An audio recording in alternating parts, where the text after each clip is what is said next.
Atención, colegas, el reloj no se detiene. Quedan menos de 30 días para el examen y cada minuto cuenta. Este no es momento de improvisar. Este es el momento de prepararse con estrategia. Aquí en Mate 360 Edu tienes los problemas clave explicados paso a paso, tal como podrían aparecer en tu examen. ¿Estás listo para dar el gran salto hacia tu ascenso? Entonces quédate, porque lo que verás hoy puede marcar la diferencia en tu resultado. Así que sígueme hasta el final.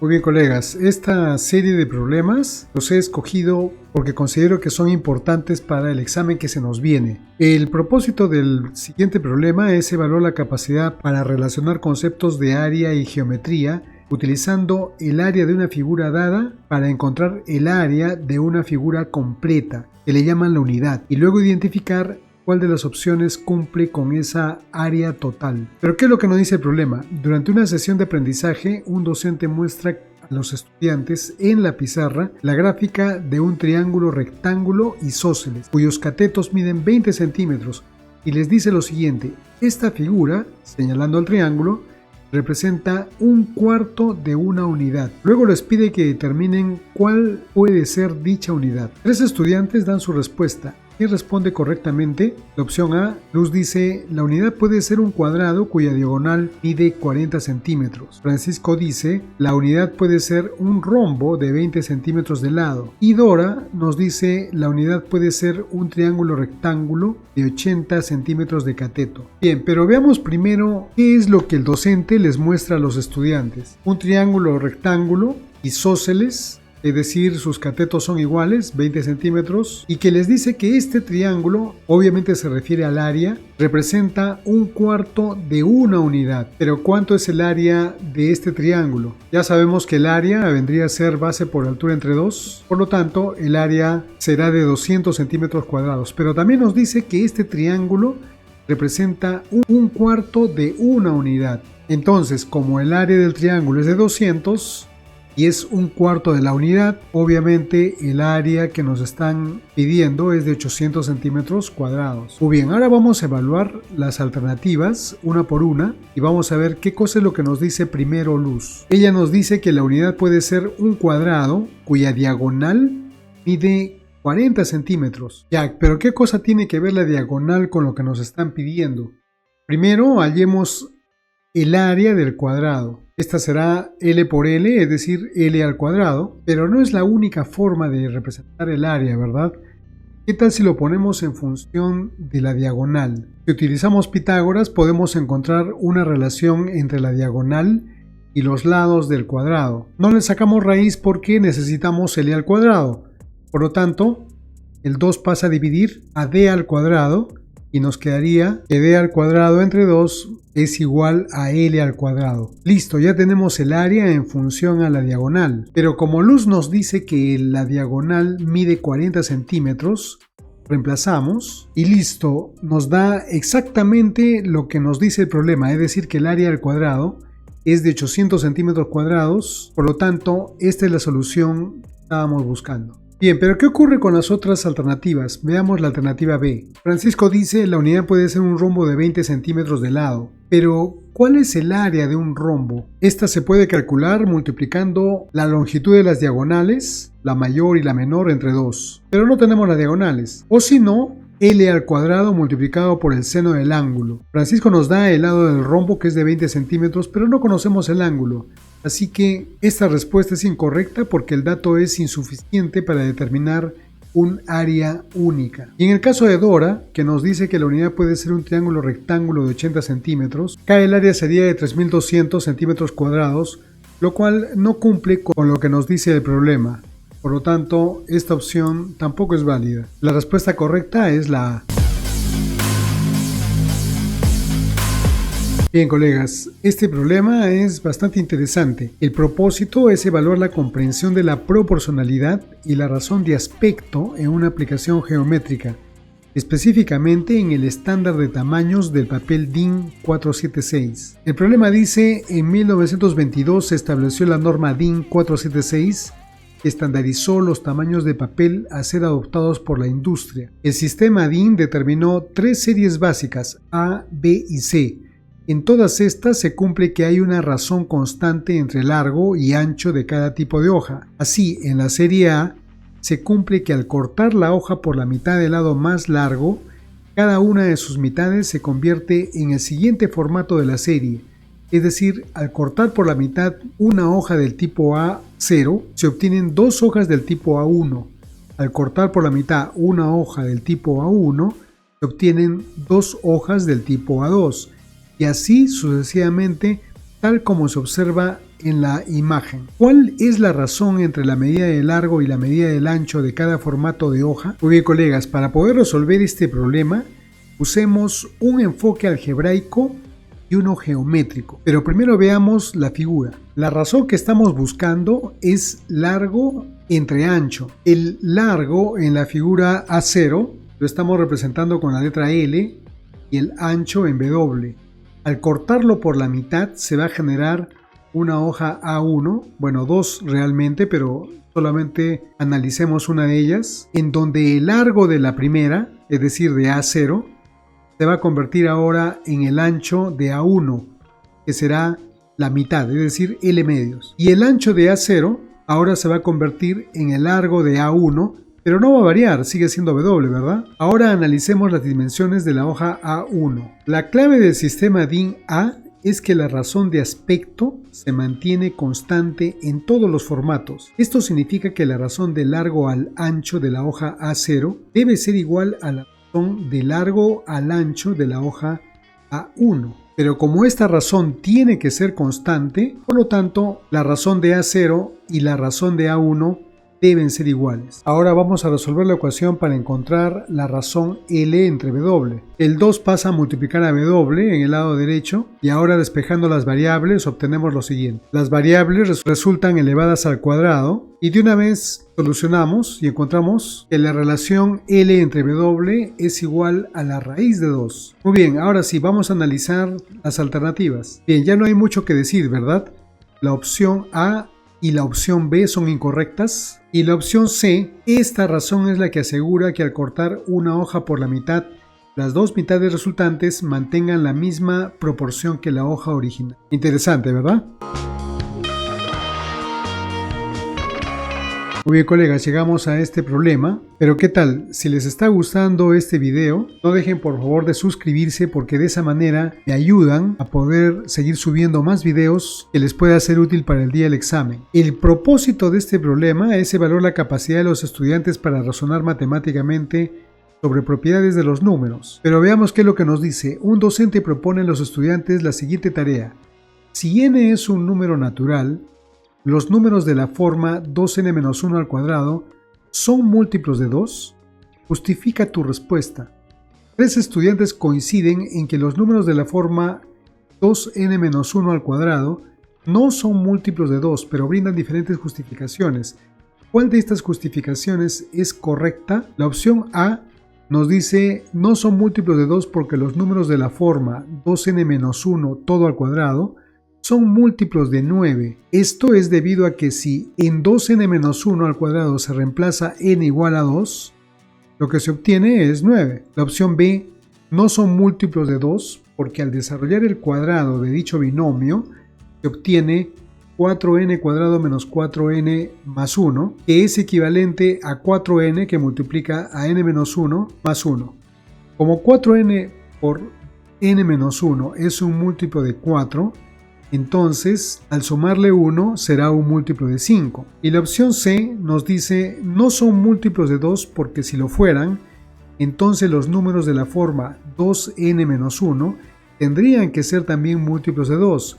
Y como se sabe, esto es imposible ya que los números de la forma 2n-1 son impares. Listo, muy bien, pero analicemos de una vez las alternativas. No hay mucho que hacer aquí, ¿verdad? Sino interpretar lo que nos dicen. Para que un número sea múltiplo de 2, debe ser un número par. Un número par se puede expresar como 2k, donde k es un número entero. Pero, ¿qué ocurre con 2n-1 al cuadrado? La expresión 2n siempre representa un número par, ya que es el resultado de multiplicar 2 por cualquier número natural n. Y si a un número par le restamos 1, el resultado es siempre un número impar. Por lo tanto, la base de la expresión 2n-1 es siempre un número impar. El cuadrado de un número impar es siempre un número impar. No va a cambiar la condición, ¿verdad? Por ejemplo, 3 al cuadrado es 9, 5 al cuadrado es 25, 7 al cuadrado es 49 y no hay más que decir. Bien, a ver, la opción A nos dice no son múltiplos de 2 porque los números de la forma 2n-1 al cuadrado son múltiplos de 9. Pero aquí esta justificación es incorrecta. Si bien n igual a 2 da un resultado de 9, lo cual es un múltiplo de 9, esta propiedad no se cumple para todos los valores de n. Por ejemplo, si n fuera igual a 3, el resultado sería 2 por 3, 6 menos 1, 5 y al cuadrado es 25, que no es un múltiplo de 9. Por lo tanto, esta opción no nos sirve. En la opción B no son múltiplos de 2 porque al desarrollar el cuadrado de dicho binomio se obtiene el equivalente que es 4n por n menos 1 y que al sumarle 1 se convierte en un múltiplo de 5. Este último paso no es lógico. El hecho de que 4n por n menos 1 sea un múltiplo de 4 efectivamente no implica que al sumarle 1 dé como resultado un múltiplo de 5. Por ejemplo, si n valiera 2 nos daría 9, ¿verdad? Y obviamente no es un múltiplo de 5, por lo tanto esta opción tampoco es correcta. Y la última opción sí refleja lo que se quiere, ¿verdad? Un teorema fundamental en matemáticas establece que si el cuadrado de un número entero es par, entonces el número original también debe ser par. El estudiante aplica esta lógica a la inversa. Si 2n-1 al cuadrado fuera par, entonces su raíz cuadrada también tendría que ser par. Sin embargo, la expresión 2n-1 es, por definición, un número impar. Un número impar no puede ser múltiplo de 2. Esta justificación es la más sólida ya que se basa en la paridad de la expresión original para demostrar que su cuadrado no puede ser par. La opción C es la correcta.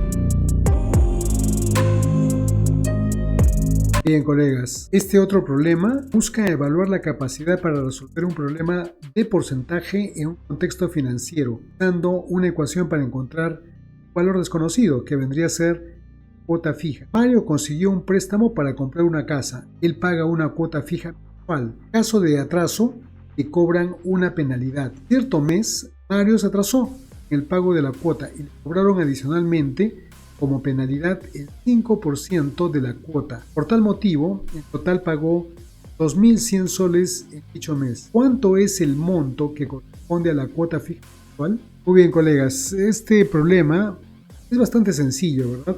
Igual vamos a resolverlo y para ello primero establezcamos una ecuación. Vamos a definir la cuota fija mensual con una variable, por ejemplo, C. Ahora nos dice que la penalidad es el 5% de la cuota, lo cual lo podemos expresar de la siguiente manera. 0.05 multiplicado por la cuota.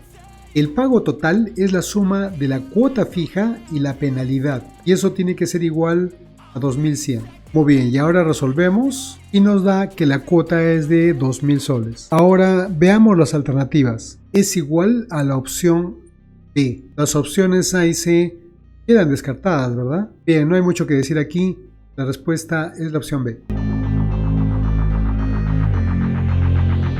Bien, el propósito de este problema es evaluar la comprensión de cómo la frecuencia de capitalización afecta la tasa de interés y el número de periodos en la fórmula de interés compuesto. El problema nos dice: en una sesión de aprendizaje, los estudiantes junto con la docente dedujeron la siguiente fórmula de interés compuesto. El monto es igual a capital multiplicado por 1 más la tasa de interés, todo elevado a la t, siendo esta última la cantidad de periodos de capitalización.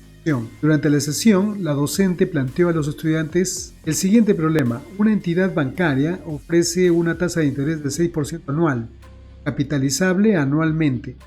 Si Juan decide depositar 10.000 soles por un plazo de 2 años, no retira su dinero durante este tiempo, ¿cuánto recibirá al término de dicho tiempo? Luego de que los estudiantes resolvieron este problema, la docente les solicita que indiquen cómo cambiaría la tasa de interés y la cantidad de periodos de capitalización dicha entidad bancaria le hubiese ofrecido a Juan una capitalización semestral en lugar de una anual. 3 estudiantes comparten sus respuestas. ¿Cuál de las siguientes respuestas es la correcta? La opción A, la tasa de interés cambiaría de 6% a 3% y la cantidad de periodos aumentaría de 2 a 4. La opción B, la tasa de interés cambiaría de 6% a 3% y la cantidad de periodos se mantendría en 2. Y la opción C, la tasa de interés cambiaría de 6% a 12% y la cantidad de periodos aumentaría de 2 a 4. Muy bien, colegas, primero coloquemos las condiciones iniciales. Bien, la docente y los estudiantes lograron deducir que la fórmula del interés compuesto es la que se muestra. Además de eso, nos dice que el capital es de 10.000, la tasa de interés es de 6% anual, lo que equivale a 0.06, y el tiempo es de 2 años. Para resolver este problema, es crucial entender cómo la capitalización afecta a la fórmula de interés compuesto. En la capitalización anual, el interés se calcula y se suma al capital una vez al año. La tasa de interés es la tasa anual y el número de periodos es el número de años. Tiene que haber una relación directa entre el periodo y la tasa de interés. Si la capitalización es semestral, el interés se calcula y se suma al capital cada 6 meses, 2 veces al año. Esto significa que la tasa anual debe dividirse entre 2. El número de años debe multiplicarse por 2. A ver, ¿cómo lo aplicamos? Bien, como estamos observando, la tasa de interés, al ser semestral, viene a ser la mitad de la tasa de interés anual, es decir, 3% o 0.0. Los periodos aumentan porque cada año contiene 2 periodos semestrales. Son 2 años, entonces debemos considerar 4 periodos semestrales. Listo, con esta interpretación, ahora vamos a evaluar las opciones. La opción A nos dice la tasa de interés cambiaría de 6% a 3% y la cantidad de periodos aumentaría de 2 a 4. Bien, creo que no hay más que decir, ¿verdad? La opción A es la correcta, es lo que estamos buscando. Pero igual, ¿qué es lo que pasa en la opción B? Nos dice que la tasa de interés cambiaría de 6 a 3, lo cual también es correcto, pero mantiene la cantidad de periodos en 2, lo cual es incorrecto, ya que como dijimos, tanto la tasa de interés como los periodos de tiempo tienen que encontrarse en las mismas unidades. Y la opción C nos dice la tasa de interés cambiaría de 6% a 12%. Esto es incorrecto, porque no está aumentando la tasa de interés, sino al contrario, en un periodo más corto, lo que tiene que ocurrir es de que la tasa de interés disminuya y en este caso a la mitad. Por lo tanto, esta opción tampoco es correcta. Muy bien, colegas, faltando tan poco tiempo para el examen, tenemos que apurarnos, tanto ustedes como para poder llegar preparados. Yo seguiré subiendo todas las semanas videos que puedan ayudarles a tener una idea bien clara y una visión correcta sobre lo que puede venir en el examen. Nos vemos en el próximo video.